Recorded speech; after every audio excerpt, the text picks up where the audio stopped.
लोग जो कहते हैं भगवान की इच्छा के बिना पत्ता नहीं हिलता, नहीं, उस बात पे तुम हो क्या?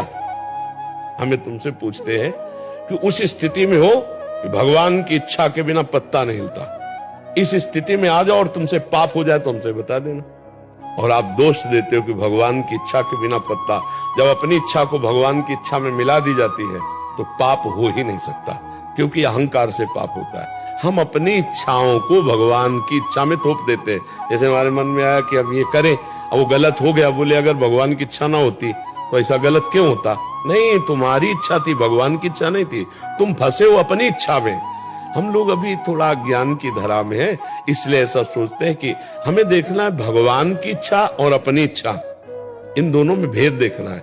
अपनी इच्छा मुझे गलत ले जा रही, भगवान की इच्छा कभी गलत नहीं ले जा सकती। थोड़ा अपनी इच्छा को भगवान की इच्छा में मिला के देखो, फिर आपको कैसा लगता है, कितना आनंद मिलता है। लेकिन हम भगवान की इच्छा में अपनी इच्छा नहीं मिलाते, अपनी इच्छा करके और फिर उसे भगवान की इच्छा में थोप देते हैं। जिसे गोस्वामी तुलसीदास जी ने लिखा है, काल ही कर्म ही ईश्वर ही मिथ्या दोष।